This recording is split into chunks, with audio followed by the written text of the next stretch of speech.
आणि बुलेटिनच्या सुरुवातीलाच एक महत्त्वाची बातमी पाहूयात। गडचिरोलीमधील प्रचार सभेत चंद्रशेखर बावनकुळे यांनी केलेल्या विधानामुळे सध्या राजकारण तापलेलं आहे। मी स्टार प्रचारक आहे, तुम्ही खर्चाची अजिबात चिंता करू नका असं त्यांनी म्हटलं होतं।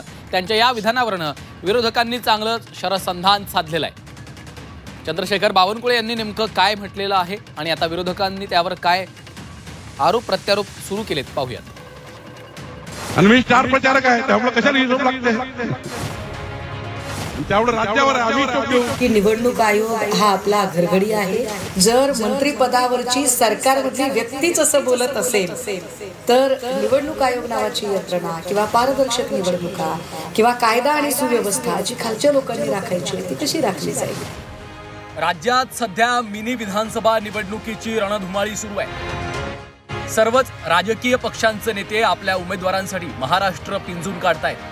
ठिकठिकाणी स्टार प्रचारकांच्या जाहीर सभा होत आहेत। अशाच एका गडचिरोलीतल्या सभेत महसूल मंत्री बावनकुळेंनी केलेल्या एका विधानामुळे नव्या वादाला तोंड फुटलंय। सभेदरम्यान काही महिला उन्हात बसल्याचं पाहून बावनकुळेंनी जिल्हाध्यक्षांचे कान टोचत अपुऱ्या मंडपाबाबत नाराजी व्यक्त केली। जिल्हाध्यक्षांना बजेटचं कारण देताच आपण स्टार प्रचारक आहे, तुम्ही अजिबात खर्चाची चिंता करू नका असं सांगितलं। आम्ही राज्यात बसलोय, निवडणूक आयोगाला हिशोब दाखवू असं वादग्रस्त विधानही त्यांनी केलं। बावनकुळेंच्या या विधानाचा विरोधकांनी चांगलाच समाचार घेतलाय। कोण आपल्या उन्हामध्ये बसल्या बिचारा आमच्या लाडक्या बहिणी, त्यांना ऊन लागून राहिले, पेंडाले पूर्ण टाकलो अध्यक्ष। तुम्ही कमजोर, तुम्ही असं कसं लढाल? हा, काही बजेट नाही, चिंता नको करा।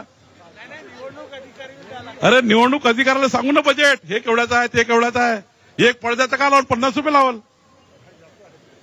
काही काळजी नको करा।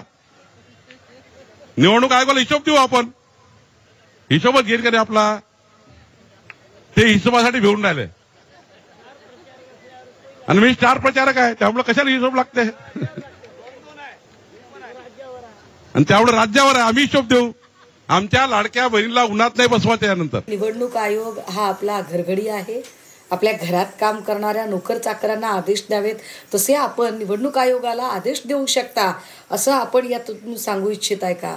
आणि जर म्हणजे घराची कळा अंगण सांगतो म्हटल्यासारखं जर मंत्रिपदावरची सरकारमधली व्यक्तीच असं बोलत असेल तर निवडणूक आयोग नावाची यंत्रणा किंवा पारदर्शक निवडणुका किंवा कायदा आणि सुव्यवस्था जी खालच्या लोकांनी राखायची ती कशी राखली जाईल? दरम्यान उपमुख्यमंत्री अजित पवारांनीही प्रचारादरम्यान मतदारांना धमकी वजा इशारा दिला होता। तुम्ही मतदानावर काट मारली तर आपण निधीवर काट मारणार असा सूचक इशाराच अजित पवारांनी बारामतीकरांना दिला होता। तुम्ही मला 18च्या 18 उमेदवार निवडून दिले ना, मी तुम्हाला सांगितलेलं सगळं द्यायला तयार आहे, पण तुम्ही तिथं काट मारली का मी पण काट मारणार। तुमच्या हातात मत द्यायचंय, माझ्या हातात निधी द्यायचंय।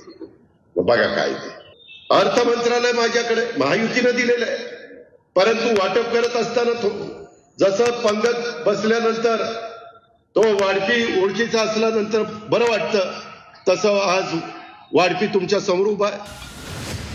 निवडणुका पारदर्शी आणि भयमुक्त वातावरणात व्हाव्यात यासाठी निवडणूक आयोगानं खर्चासह काही नियम आखून दिले। त्याचं सर्वांकडूनच पालन व्हावं अशी अपेक्षा असते, पण सत्ताधारी नेतेच अशी विधानं करत असतील तर निवडणुका पारदर्शी होणार का हा खरा सवाल आहे। ब्युरो रिपोर्ट, झी 24 तास, मुंबई।